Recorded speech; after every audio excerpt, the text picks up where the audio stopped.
Hello and welcome back students. स्वागत है आप लोगों का फिर से मेरे चैनल हिस्ट्री बाय सिमरन मकलानी पे।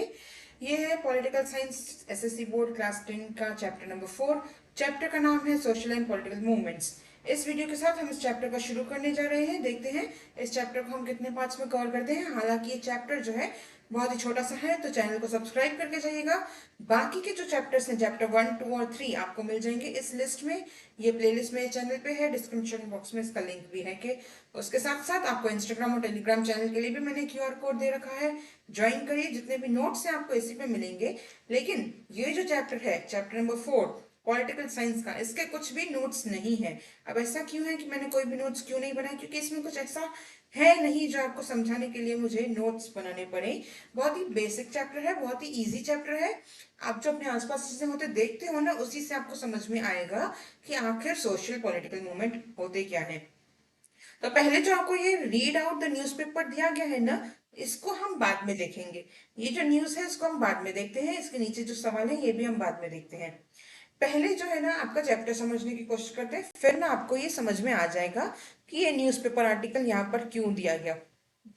तो चैप्टर शुरू करते हैं। इन द लास्ट चैप्टर, अब हमने पिछला जो चैप्टर किया था वो था चैप्टर 3 पॉलिटिकल पार्टीज, जिसमें हमने नेशनल और रीजनल पार्टीज देखा। पॉलिटिकल पार्टी क्या होती है, क्यों बनती है, क्या काम करती है। उनका काम होता है इलेक्शन जीतना और लोगों की प्रॉब्लम सॉल्व करना। ये मैंने आपको बताया। एक दूसरे से compete करती हैं, कंपटीशन में उतरती हैं और पावर में आती हैं के। तो ये यूजुअली इनका जो पर्सपेक्टिव होता है बहुत ही कॉम्प्रिहेंसिव पर्सपेक्टिव होता है। किसी एक पर्टिकुलर इशू पे ये लोग काम करें ऐसा नहीं बोल सकते।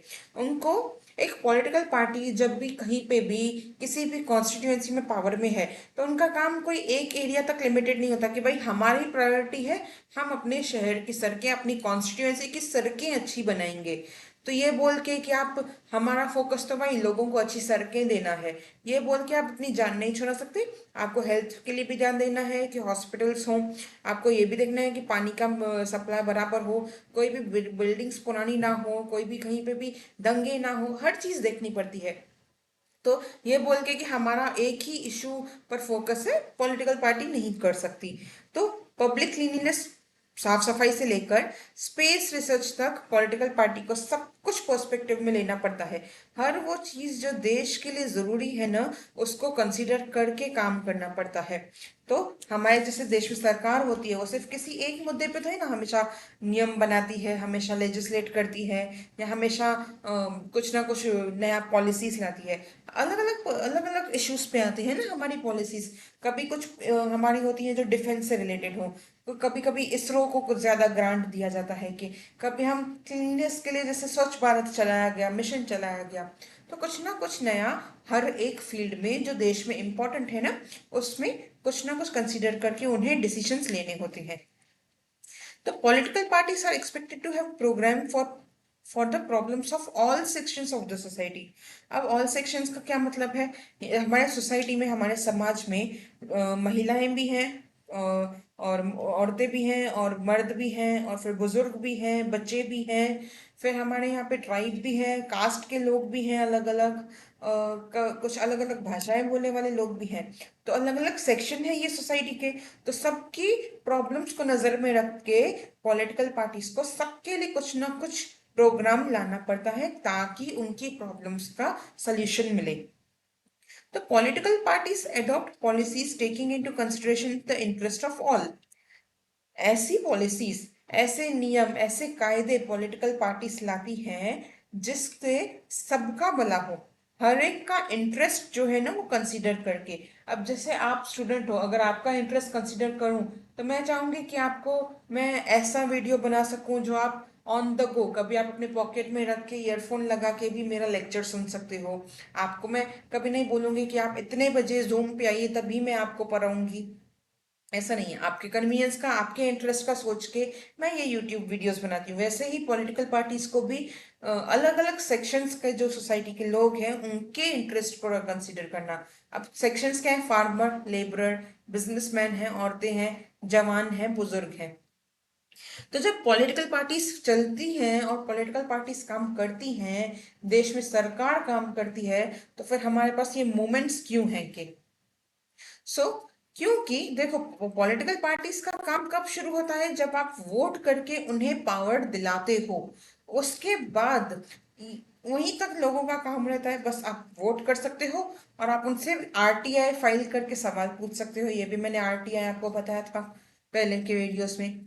तो इसके आगे लोग क्या कर सकते हैं? तो देखो, some people focus on a particular issue and pursue it. अब मूवमेंट में और पॉलिटिकल पार्टी में एक कॉन्ट्राडिक्शन, एक सबसे बड़ा फर्क यही है कि पॉलिटिकल पार्टी को पावर में आने के बाद हर एक इशू के ऊपर काम करना पड़ता है, लेकिन जो मूवमेंट चलते हैं ना, वो लोग जो मूवमेंट चलाते हैं उनका फोकस कोई एक पर्टिकुलर इशू, कोई एक पर्टिकुलर प्रॉब्लम, कोई एक मुद्दा होता है कि तो ये लोग क्या करते हैं? They organise people and try to pressure the government to resolve that issue. अब आप सोचो, आप देश चला रहे हो या आप शायद स्टेट चला रहे हो, आप स्टेट के सीएम हो, तो क्या ये पॉसिबल है कि आपको हर एक जगह की, हर एक सेक्शन ऑफ द सोसाइटी की हर एक प्रॉब्लम का पता इमीडिएटली चल जाएगा? आप हमेशा अपडेटेड रहोगे? कैसे रहोगे? उसके लिए आपको कोई चाहिए जो आगे आप आकर आपको बताए कि सरकार देखिए, ये प्रॉब्लम है, ये इशू चल रहा है, ये प्रॉब्लम चल रही है, इसको सॉल्व करिए। ये इसके लिए क्या करते हैं? लोगों को ऑर्गेनाइज करते हैं, झुंड बनाते हैं सरकार तक अपनी बात पहुंचाने के लिए। They constantly follow up on the issue, build public opinion about it and thereby put pressure on political parties and the government। तो क्या करते हैं? कॉन्स्टेंटली फॉलो अप करने का क्या मतलब हुआ? अब देखो, अगर आप किसी सोसाइटी में रहते हो, किसी बिल्डिंग में या किसी बैरिक्स में, कहीं पे भी जहां आप रहते हो, आपका हो सकता है कोई सोसाइटी का कोऑपरेशन होगा, कोई बना हुआ कमिटी होगा। उस कमिटी की अगर समझ लो आप मेंबर हो गए हो के, तो आपको पता चले कि पर्टिकुलरली इस बिल्डिंग में जो है ना, पानी का इशू बहुत चल रहा है, इस बिल्डिंग में जो पानी आ रहा है ना, उसमें मान लो बहुत स्मेल है कि, तो आपको क्या, आप एज अ मेंबर, आप उस मूवमेंट का पार्ट हो, आप उस कॉरपोरेशन का पार्ट हो, सोसाइटी का पार्ट हो के, तो आप क्या करते हो? कांस्टेंट फॉलो अप कैसे करते हो? बार बार देखते हो कि अभी ये प्रॉब्लम सॉल्व करने के लिए क्या हुआ, क्या हमारे लोगों ने किया, कहाँ से सब जड़ कहाँ है इस प्रॉब्लम की, इसको सॉल्व करने के लिए क्या किया जा रहा है। आप कॉन्स्टेंटली फॉलो अप करते हो। आप बाकी के मेंबर्स को फोन करके पूछते हो, भाई क्या हुआ, क्यों नहीं प्रॉब्लम सॉल्व हो रही, क्या करना पड़ेगा, क्या पैसे का इशू आ रहा है, क्या सप्लायर का इशू आ रहा है। आप कॉन्स्टेंटली फॉलो अप करते हो। वैसे ही मूवमेंट्स में होता है कि वो भी फॉलो अप करते हैं कि क्या ये प्रॉब्लम सॉल्व हो रही है। फिर वो लोगों का ओपिनियन भी क्रिएट करते हैं उस मुद्दे पे, उस इश्यू पे। समाज में बाकी के लोग क्या सोचते हैं, वो एक ओपिनियन क्रिएट करते हैं कि, एंड सरकार पे और पॉलिटिकल पार्टी पे दबाव डालते हैं उसे सॉल्व करने के लिए। तो this type of organised activity, अब ये ऑर्गेनाइज्ड है। अनऑर्गेनाइज्ड और ऑर्गेनाइज्ड का फर्क तो आपको पता होना चाहिए कि जब आप तय करके कभी अपने दोस्तों से मिलते हो तो क्या कहते हो कि भाई हमारा ये प्रोग्राम ऑलरेडी ऑर्गेनाइज था। आपके स्कूल में एनुअल फंक्शन होता है, वो ऑर्गेनाइज किया जाता है कि उसका एक सिस्टम रहता है कि भाई ये 10 परफॉर्मेंस होंगी, पहली कब होगी, दूसरी कब होगी, तीसरी कब होगी। ऑर्गेनाइज्ड होता है। वैसे ही मूवमेंट भी होते हैं, वो भी ऑर्गेनाइज्ड होते हैं। ऐवे ही नहीं कि चार लोग उठ के आज बोलते हैं कि हम इस मुद्दे के लिए लड़ेंगे और फिर 4 दिन के बाद भूल जाते हैं। मूवमेंट ऑर्गेनाइज्ड होते हैं कि, तो organised activity is the essence of any movement. यही बात पे जोर दिया गया है इस लास्ट लाइन पे कि ऑर्गेनाइज्ड होने में, ऑर्गेनाइज्ड होना, तय किए गए लोगों का होना, तय मुद्दे पर काम करना, एक ही ओपिनियन पे खड़े उतरना, कि बहुत डिस्प्यूट नहीं है कि भाई मैं अलग सोचता हूँ इस मुद्दे पे, तुम अलग सोचते हो, मुझे लगता है ऐसे सोल्यूशन मिलना चाहिए, आपको लगता है ऐसे सोल्यूशन मिलना चाहिए। तो आप ऑर्गेनाइज नहीं हो, आप लाइक माइंडेड नहीं हो, के एक जैसा नहीं सोचते, तो आप मूवमेंट नहीं चला पाओगे। आप लोगों का ऑर्गेनाइज होना कि भाई हमारी यहाँ पर ऑफिस है, हम यहाँ पर मिलते हैं, हमारा ये ओपिनियन है इस प्रॉब्लम पे, हम चाहेंगे सरकार इस तरह काम करे, हम इससे कम पे नहीं मानेंगे, वो होता है ऑर्गेनाइज्ड एक्टिविटी। हमारा तय है कि हम हफ्ते के एक दिन पे यहाँ जाके धरना देते हैं, हम हफ्ते के एक दिन पे यहाँ जाकर के लोगों को स्पीच देते हैं, कि ऑर्गेनाइज्ड है एक्टिविटी। तो such movements are very important in democracy. Different social problems come under discussion through these movements. अब सोसाइटी की सोशल प्रॉब्लम्स, बहुत सारी समाज की दिक्कतें जो है ना, वो इन मूवमेंट्स के जरिए ना डिस्कशन की में आ जाती है। अब आप देखो, हो सकता है आप एज ए स्टूडेंट आप लोगों के कुछ इश्यूज रहे हों, आपके दोस्तों का भी कहना है कि भाई हाँ, कुछ सीनियर ईयर के लड़के हैं, कुछ सीनियर ईयर के लोग हैं, कुछ बड़े हमारे स्कूल के लोग हैं जो हमें परेशान कर रहे हैं, या आपका कोई लगता है कि कोई फेलो टीचर है आपके स्कूल में कि भाई ये थोड़ा हैरासिंग टीचर है कि, तो आप क्या करते हो, ऑर्गेनाइज होते हो, आप उसको डिस्कस करने के लिए एकजुट होते हो कि एक ही बात सोचते हो कि हाँ, हमें भी ऐसा लगता है कि ये लोग गलत करते हैं, और फिर आप उसको डिस्कस करते हो और उस मुद्दे को आगे किसी सीनियर मैनेजमेंट प्रिंसिपल वगैरह के पास लेके जाते हो कि, तो डिस्कशन कैसे शुरू हो, उस मुद्दे पे चर्चा कैसे शुरू होती है, जब मूवमेंट चलता है कि अब इशू तो है, समझ लो इशू तो है कि कोई बुली करता है कि यहाँ पर जूनियर्स को, पर वो इशू को किसी सीनियर अथॉरिटी तक पहुंचाना है, उस बारे में बात करनी है, तो उसके लिए मूवमेंट की जरूरत होती है। The government then has to pay attention to such problems. जब आप चार लोग जिनको पता है कि ये हमारे स्कूल में बुली हो रही है, तो आप जब प्रिंसिपल के पास जाते हो तो उनको अपना अटेंशन देना पड़ता है कि भाई एक या दो लोग नहीं, इतने चार छह लड़के, चार छह लड़कियां पूरा ग्रुप बना के आई है सेम कंप्लेन लेके कि चल सर यहाँ पे बुली चल रही है। उनको अटेंशन देना पड़ेगा, उनको ध्यान देना पड़ेगा, वो अनदेखी नहीं कर सकते उस बात को कि अगर आप उनके पास जाते हो as a group, as a movement. तो leader and activist of the movement provide necessary information about those issues to the government.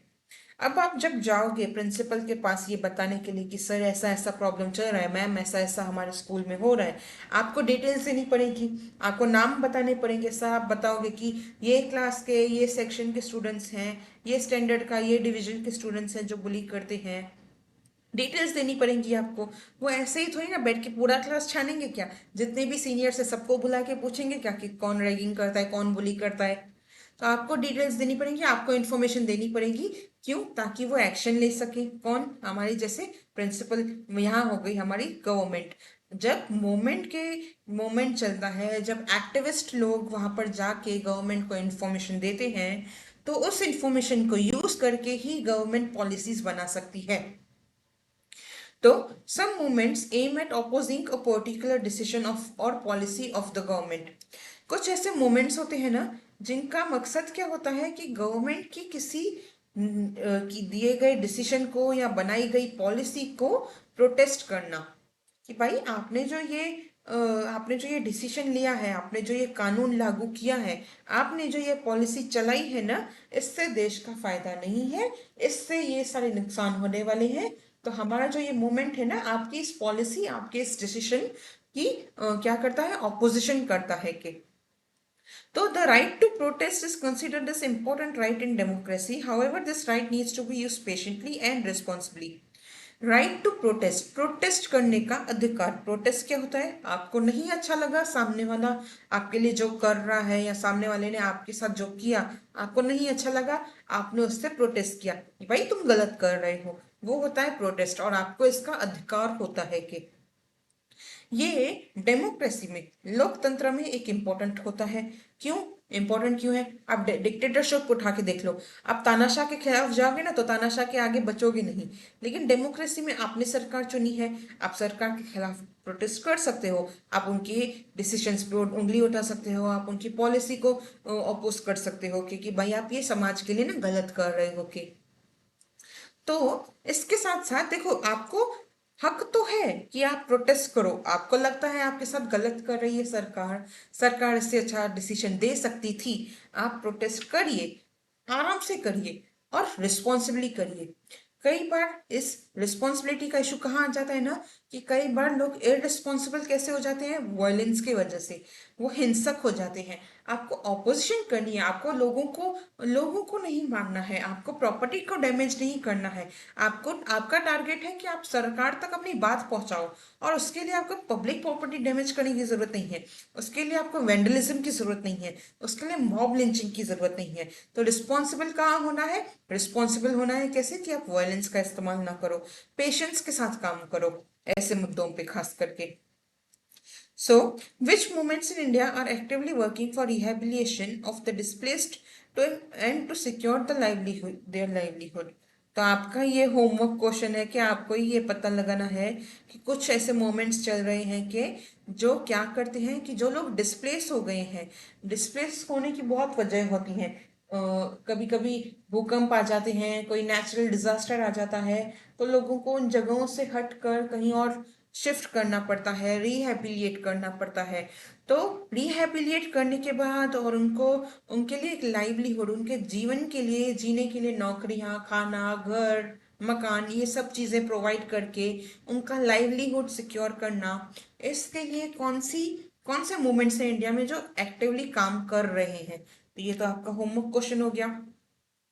अब आते हैं व्हाट इज द मोमेंट। अब एक मोमेंट होता क्या है? एक कलेक्टिव एक्शन को कहते हैं। मैंने जैसे आपको एग्जांपल बताया कि अगर आपको पता है कि आपके ये सीनियर्स इतने स्टूडेंट्स को बुली करते हैं, तो आप उन सबको कलेक्ट करते हो, सबको इकट्ठा करते हो, आप सब डिस्कस करते हो, और डिस्कस करके प्रिंसिपल के पास जाते हो उन्हें ये बताने के लिए कि सर ध्यान दीजिए, बुलिंग हो रही है, सीनियर्स जो है यहाँ पे हैरास करते हैं, आपको अटेंशन भी देना पड़ेगा और आपको एक्शन भी लेना पड़ेगा। तो वो क्या होता है? कलेक्टिव एक्शन होता है। अब एक इंसान जाए तो वो कंप्लेन होती है, लेकिन जब आप सब मिलके कभी जाओ कंप्लेन करने के लिए, तो वो होता है कलेक्टिव एक्शन, वो होता है एक moment. People's active participation is expected in the moment. अब देखो, कई बार हमको ऐसा कोई एक मिलता है कि भाई मेरे को तो डर लगता है प्रिंसिपल के साथ जाके बात करने में, तो मैं तो नहीं चलूंगा। तो वो एक्टिव पार्टिसिपेशन है? नहीं। लोगों को खुद आगे आकर हिस्सा लेना पड़ेगा मोमेंट में, ताकि सरकार कोई एक्शन ले, उस पर ध्यान दे और उसको ठीक करे। A moment can be formed when people come together in interest of particular issue. कोई भी मोमेंट कब बन जाता है? जब कुछ लोग मिलकर, एक साथ मिलकर आगे आते हैं किसी एक मुद्दे पर बात करने के लिए, उसके उसके क्या कहते हैं, प्रॉब्लम के सोल्यूशन के लिए आते हैं। तो जैसे कि pollution, pollution can be a single issue for which a moment can be created. कि भाई पोल्यूशन बहुत हो गया है, अब हमें, हमारी नदियां गंदी हो गई हैं, हमारी हवा गंदी है, हमें ये हवा चाहिए कि हम साफ करें, हमें चाहिए कि हम अपनी नदियां साफ करें। इसके लिए हम एक मूवमेंट चलाते हैं, हम ये पर्टिकुलर नदी को साफ करने का मूवमेंट चलाते हैं।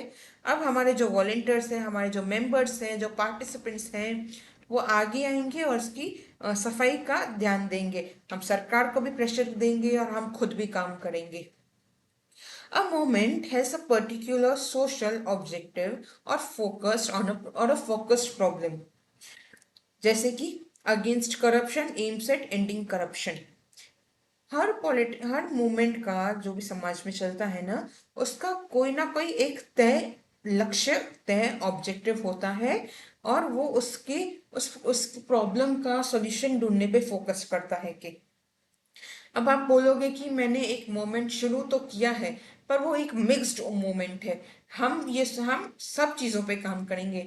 हम करप्शन के अगेंस्ट भी मोर्चा निकालेंगे, हम पोल्यूशन के अगेंस्ट भी मोर्चा निकालेंगे, हम सरकारों के अगेंस्ट भी मोर्चा निकालेंगे। हम सब कुछ करते हैं, हम सोसाइटी के रिलेटेड, पॉलिटिक्स के रिलेटेड, हर हर मुद्दे पे हम लोग क्या कहते हैं, फोकस करते हैं। कि तो वो पॉलिटिकल पार्टी जैसा ही हो गया, वो पॉलिटिकल पार्टी ही है।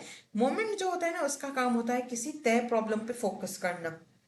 जैसे हम, हमारा इस एक मोमेंट है जिसपे हम फोकस करते हैं करप्शन पे, भ्रष्टाचार पे, और हमारा मकसद है कि हम उस भ्रष्टाचार को ही खत्म कर दें।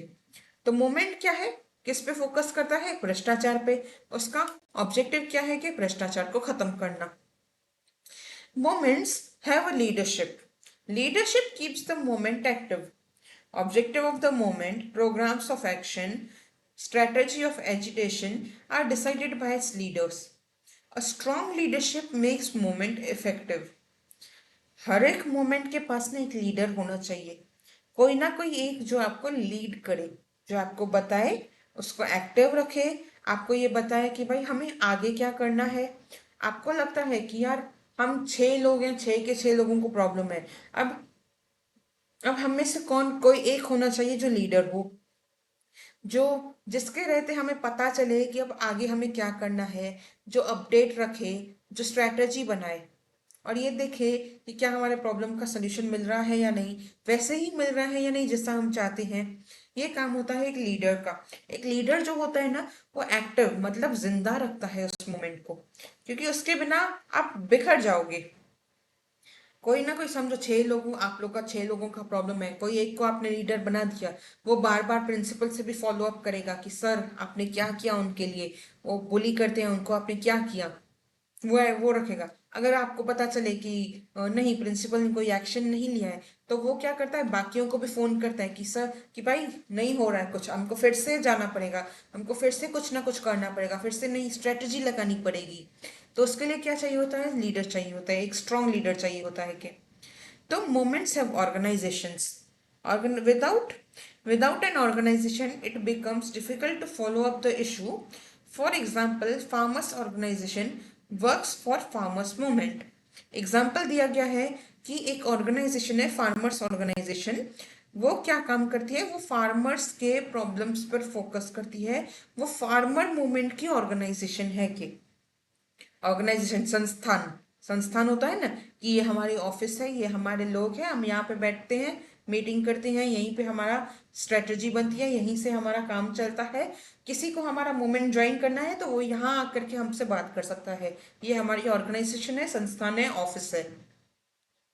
Any movement requires public support. People should feel connected to the issue that is undertaken by the movement. Movements have a program of action which helps them to shape public opinion. अब अगर problem आप 6 लोगों को हुई है 4 लोगों के बुली करने से, तो आपको आपके बाकी के क्लासमेट्स को ये बताना पड़ेगा कि भाई जो हमको 6 लोगों को बुली कर रहे हैं ना, वो कल आकर के आपको भी बुली कर सकते हैं, आपको भी परेशान कर सकते हैं। इसलिए जब हम प्रिंसिपल के पास जा रहे हैं ना, तो आप भी हमारा समर्थन दीजिए, हमें सपोर्ट करिए, क्योंकि ये प्रॉब्लम जो हम फेस कर रहे हैं कल आप भी फेस कर सकते हो। यही समझाने का काम होता है मूवमेंट का। और जब लोग कनेक्टेड फील करते हैं कि अब आपको आकर के कोई कहे कि यार आज मेरे साथ हो रहा है, कल ये आपको बुली करेंगे, तो आपको लगेगा कि हाँ ये तो सच है, कल मुझे भी बुली कर सकते हैं। तो इससे वो आपको ज्वाइन करेंगे, आपको सपोर्ट करेंगे, आपके साथ चाहे आप लोग 4-6 लोग हो जिनको बुली किया जा रहा है, जिन्हें परेशान किया जा रहा है, या जो किसी प्रॉब्लम में हो, लेकिन क्योंकि आपके बाकी क्लासमेट्स को भी लगता है कि ये हमारे साथ भी हो सकता है, वो कनेक्टेड फील करते हैं इस प्रॉब्लम से, वो नहीं चाहते कि उन पर भी ये प्रॉब्लम आए, इसीलिए वो आपका समर्थन देते हैं। और इसी समर्थन से ना ये मूवमेंट जो होते हैं ना स्ट्रांग होते हैं कि आगे डिस्कस का इशू है, generally the movements are devoted to one particular issue but have an ideology behind them. For example, एक एग्जाम्पल के लिए देखते हैं कि हर मूवमेंट का ना एक पर्टिकुलर इशू पे काम होता है, पर उसके पीछे एक आइडियोलॉजी, एक विचारधारा होती है। जैसे कि जो मूवमेंट्स अगेंस्ट चाइल्ड मैरिज चलते हैं ना, वो क्या कहते हैं कि dowry believes in values of democracy, women empowerment and social equality.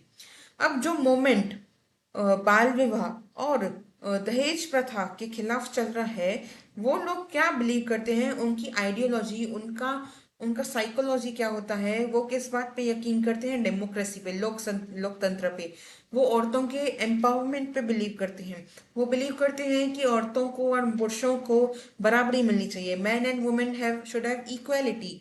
तो जो इसीलिए क्योंकि हम इन वैल्यूज पे बिलीव करते हैं, इसीलिए हम ये मूवमेंट चलाते हैं जो कि दहेज और बाल विवाह, चाइल्ड मैरिज के अगेंस्ट है।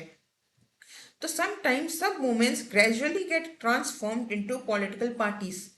कभी कभी कुछ ऐसे मूवमेंट्स होते हैं ना, जो शुरू तो मूवमेंट की तरह हुए होते हैं, लेकिन वो बाद में एक पॉलिटिकल पार्टी बन जाते हैं कि इसके भी कुछ एग्जांपल्स ना आपको इंडिया में देखने को मिलेंगे। अगर आप इंडिया में पॉलिटिकल पार्टीज की हिस्ट्री को जानने जाओगे ना, तो पता चलेगा कि ये तो एक कॉलेज की मूवमेंट, एक कॉलेज के ऑर्गेनाइजेशन की तरह शुरू हुए, या एक यूथ मूवमेंट की तरह शुरू हुए थे, लेकिन फिर वो एक पॉलिटिकल पार्टी बन गए। तो ऐसे आपको एग्जांपल्स मिल जाएंगे। तो ये तो डायलॉग है और आपको इस पे पैराग्राफ लिखनी है, ये आप कर सकते हो। अगेन आपका होमवर्क है, can you find out, again आपके लिए क्वेश्चंस हैं। Which movement in India led to the filing of public interest litigation and judiciary had to give a decision regarding PIL। तो ये आपको पता नहीं लगाना है कौन से मूवमेंट के चलते PIL की शुरुआत हुई थी। And name the movement started by Mahatma Gandhi, Mahatma Phule, Sant Gadge महाराज और डॉक्टर बी आर अम्बेडकर। तो इन्होंने कौन से मूवमेंट शुरू किए थे? जब बाबा साहेब अम्बेडकर जी के कुछ मूवमेंट्स याद आते हैं। महात्मा फुले थे, उन्होंने शुरू किया था, आई थिंक मुझे याद नहीं आ रहा, सत्यशोधक समाज शुरू किया था औरतों के लिए और जो निचले कास्ट के हैं उनके लिए। फिर महात्मा गांधी थे, उन्होंने एक चंपारण मूवमेंट चलाया था, नॉन कोऑपरेशन मूवमेंट चलाया था। ये सब क्यों चलाए थे? एक तो फार्मर्स इशू के लिए, फिर अंग्रेजों के अगेंस्ट, तो मूवमेंट्स चलाए थे इन्होंने। मुझे 1 मिनट दीजिएगा, मुझे एक कॉल आ रहा है कि ओके, आई थिंक चालू हो गया। हाँ, हो गया। ओके, सो देखिए, डिस्कस और क्या है आगे, ये नाम तो मैंने आपको बता दिया। डिस्कस क्या है? On which issues does the son of the soil movement in India insist. तो सन ऑफ द सॉइल नाम का एक मूवमेंट चलता है इंडिया में, उसका मुद्दा क्या है ये आपको पता लगाना है। कि do this, collect the news in the news papers about the movement such as Andhashraddha Nirmoolan movement, movement to stop the pollution of rivers, movement against female foeticide, not in my name etcetera. तो आपको आपको again ये छोटा सा task दिया गया है, हो सकता है आप अपने प्रोजेक्ट के लिए ले सकते हो। अंधश्रद्धा निर्मूलन मूवमेंट चलता है एक इंडिया में। पोल्यूशन ऑफ रिवर्स के लिए कुछ गंगा मूवमेंट है, यमुना के लिए भी है, उनका पोल्यूशन कंट्रोल के लिए। देन फीमेल फोर्टिसाइड, मतलब जो फीमेल वूम में बच्चा होता है, कि लड़की होती है जब, तो उन्हें पेट में मार मार दिया जाता है, तो उसके अगेंस्ट मूवमेंट चलाया जाता है। फिर नॉट इन माई नेम करके भी है, आई थिंक ये डिजिटल एज का कुछ मूवमेंट है कि, तो ये सब चलते हैं, इसके आपको न्यूज़पेपर आर्टिकल्स मिल जाएंगे। Again, do you know civic problems need not originate only in social sphere. They can emerge from any section of the society. In India, especially in Maharashtra, many social reform movements were started and society started getting modernized. सो इन महाराष्ट्र के बारे में यहाँ पे बताया गया है कि यहाँ पे ना कुछ सोशल रिफॉर्म मूवमेंट्स चले थे। राजा राम मोहन रॉय ने चलाए, महात्मा फुले ने चलाए थे। प्रार्थना समाज था, सत्यशोधक समाज था। इनकी शुरुआत जब हुई ना, तो इनके चलते ना सोसाइटी में, समाज में बहुत सारे बदलाव आने लगे, मॉडर्नाइज्ड होने लगी। लोगों लड़कियों को पढ़ाया जाने लगा, चाइल्ड मैरिज खत्म हो गई, सती खत्म, प्रथा बंद हो गई, तो मॉडर्नाइज्ड होते गए लोग। आज तो हम काफी मॉडर्नाइज्ड हो चुके हैं, कह सकते हैं। पर अभी भी बहुत सारे एरियाज है जहाँ पे हमें प्रोग्रेस करना है। कि तो our struggle for independence was also a social movement. हमें क्या लगता है कि देश की जो आज़ादी की जो स्ट्रगल थी ना, वो सिर्फ एक पॉलिटिकल मूवमेंट था। भाई, हमें अंग्रेजों की सरकार के बजाय हमें अपनी हिंदुस्तान की अपनी खुद की गवर्नमेंट चाहिए, हमें अंग्रेजों की सरकार नहीं चाहिए। तो बहुत बार क्या लगता है कि जो हमारे आज़ादी का मूवमेंट था वो एक पॉलिटिकल मूवमेंट था, वो एक राजनीतिक मूवमेंट था। कि पर ऐसा नहीं है, वो भी एक सामाजिक मूवमेंट था। वो भी एक समाज में अवेयरनेस क्रिएट करना था कि भाई लोग, बहनों, आप लोग आगे आओ, आप अपनी सरकार खुद चलाओ, अपने मुद्दों पर खुद कानून बनाओ। So, the issues like protecting rights of the citizen, right to vote, minimum wages, economic security are the focus of political and economic movements. स्वदेशी movement is an important economic movement. ये जो मूवमेंट होते हैं ना, अलग अलग spear में होते हैं। जैसे कुछ होते हैं जिनका फोकस होता है सोसाइटी को इम्प्रूव करना, कुछ होते हैं जिनका फोकस होता है इकोनॉमी को इम्प्रूव करना, कुछ होते हैं ना जो राजनीतिक मुद्दों पर, पॉलिटिकल इश्यूज पर काम करते हैं। कि इनमें इनमें से कुछ ना सब डिफर करते हैं। अब सोशल की बात करें तो लड़कियों के अधिकार के लिए काम करना, उसको हम सोसाइटी सोशल इशू कहते हैं, उसको हम सोशल मूवमेंट कहेंगे। जो मूवमेंट लड़कियों के लिए काम करता है, या कास्ट सिस्टम के लिए अगेंस्ट जाता है, या ट्राइबल सिक्योरिटी पे काम करता है। फिर इकोनॉमिक मूवमेंट्स हम किसे कहेंगे? जो कहते हैं कि भाई हमारा फोकस किस पे है, कि जो वर्कर्स है ना, उन्हें एक मिनिमम तनख्वाह मिलनी चाहिए, इकोनॉमिक सिक्योरिटी क्रिएट करनी है, वो होता है सब इकोनॉमिक मूवमेंट में। पॉलिटिकल मूवमेंट में क्या होता है कि भाई लोगों को वोट करने का अधिकार है, लोगों को अपनी सरकार चुनने का अधिकार है। हमारा मूवमेंट का फोकस है कि लोगों के वोटिंग के जो राइट्स है ना, वो सिक्योर हो। तो वो हो गया एक पॉलिटिकल मूवमेंट। तो एक स्वदेशी मूवमेंट का एग्जाम्पल दिया गया है। स्वदेशी मतलब क्या? अपने देश की में बनी हुई चीजों का इस्तेमाल करना। वो एक इम्पोर्टेंट क्या है? इकोनॉमिक वाला मूवमेंट है। कि क्यों? क्योंकि आपकी इकोनॉमी भी बूस्ट होगी, आप आपके देश में बाहर से आई हुई चीज खरीदोगे तो उसका अमाउंट बाहर ही जाएगा वापस। आपने इंग्लैंड से आई हुई चीज खरीदी इंडिया में तो उसका पैसा वो लेकर के वापस इंग्लैंड ही जाएगा। लेकिन आपने अपने देश में बनी हुई चीज खरीदी तो आपका पैसा आप ही के देश में रहेगा, आपकी इकोनॉमी इंप्रूव होगी, मजबूत होगी। अब देखते हैं कि आपको यहाँ पर क्या क्या मोमेंट्स दिए गए हैं, इम्पोर्टेंट मोमेंट्स जो इंडिया में चले थे। तो आपको जो एग्जांपल्स के लिए यहाँ पे दिए गए हैं ना वो है ट्राइबल मूवमेंट। ट्राइब्स जो कि जंगलों में रहते थे, अंग्रेजों ने आया तो उन्होंने क्या किया, जंगलों में जो रिसोर्सेस होते हैं, कई बार हमें जंगलों में डायमंड्स मिलते हैं, कई बार कोयला होता है और बहुत सारे ऐसे मिनरल्स होते हैं जो इकोनॉमी के लिए इम्पोर्टेंट होते हैं, बहुत ही वैल्यूएबल होते हैं, मूल्यवान होते हैं के। तो उन रिसोर्सेस के लिए अंग्रेजों ने क्या किया करते थे ना, ट्राइब्स को निकाल देते थे जंगलों से, उन्हें डिस्प्लेस कर देते थे। अभी मैंने आपको बताया डिस्प्लेस करने की वजह होती है, कई बार नेचुरल कैलामिटीज होती है, कई बार खुद इंसान होते हैं कि जो उन्हें जंगलों से निकाल देते थे। Deprived tribal people of their livelihood on forest. तो ट्राइबल मूवमेंट था एक इम्पॉर्टेंट, उसके अगेंस्ट इन्होंने लड़ा कि भाई हमारे जंगल है, हमारे रिसोर्सेस हैं, आप कैसे आ गए। फिर फार्मर्स के मूवमेंट हो हुए थे, चंपारण मूवमेंट मैंने आपको बताया, ये सब डिटेल में हम आगे देखेंगे। उसके बाद आता है लेबर मूवमेंट। लेबर्स होते हैं जो फैक्ट्रीज में काम करते हैं, अलग अलग शॉप्स पे, अलग अलग इंडस्ट्रीज पे काम करते हैं, उनको एक मिनिमम पगार मिलनी चाहिए, उनके एक राइट होते हैं, उनको ओवर ओवर वर्क नहीं कराया जाए, उन्हें 12-12 15-15 घंटे का काम दिया जाता था। तो उसके अगेंस्ट मूवमेंट चलाए गए। फिर होता है औरतों के अधिकार के लिए वुमेन्स मूवमेंट चले। ये तो बहुत इंटरेस्टिंग है। एनवायरनमेंट के लिए मैंने आपको बताया, एनवायरनमेंट मूवमेंट, भाई ये नदी बेकार, इस नदी में कचरा भर रहा है, हवा में पोल्यूशन बढ़ रहा है, उसके अगेंस्ट हमें कुछ ना कुछ करना पड़ेगा। फिर आता है हमारा कंज्यूमर मूवमेंट। अब आप देखो, कुछ भी आप खरीदने जाते हो के तो आप क्या हो जाते हो, कंज्यूमर हो जाते हो, आप उस चीज का इस्तेमाल करते हो, आप उस चीज को कंज्यूम करते हो, इसीलिए आप एक कंज्यूमर हो। उसके चलते कंज्यूमर प्रोटेक्शन एक्ट बनाया गया था कि आपके भी कुछ अधिकार हैं एज अ कंज्यूमर। आपको कोई क्या कहते हैं, एक्सपायर्ड प्रोडक्ट नहीं बेचे, आपको कोई इलीगल कुछ सामान नहीं बेचे, आपको कोई हार्मफुल चीजें नहीं बेच सकता, अडल्ट्रेशन मिलावट वाला सामान नहीं बेच सकता, आपसे वेट में फ्रॉड नहीं कर सकता। ये सब चीजें हैं जो हम आपको डिटेल में समझेंगे अगले वीडियो में। तो ये तो एक इंट्रोडक्टरी वीडियो था। इन बाकी के ट्राइबल मूवमेंट, फार्मर मूवमेंट, सबको मैं कवर करूंगी, सबको कवर करूंगी मैं आने वाले अगले वीडियो में। तब तक के लिए आप लोग ध्यान रखिएगा अपना। मिलते हैं अगले वीडियो में। इस वीडियो को शेयर करिएगा अगर आपको पसंद आया हो तो। और उसके साथ साथ आप लोगों को क्या करना है, यहाँ पर मेरा टेलीग्राम और इंस्टाग्राम चैनल है, उसको भी ज्वाइन कर लेना है। क्यूआर कोड दिया है नीचे, लिंक भी दी गई है। मिलते हैं अगले वीडियो में। Take care and bye bye.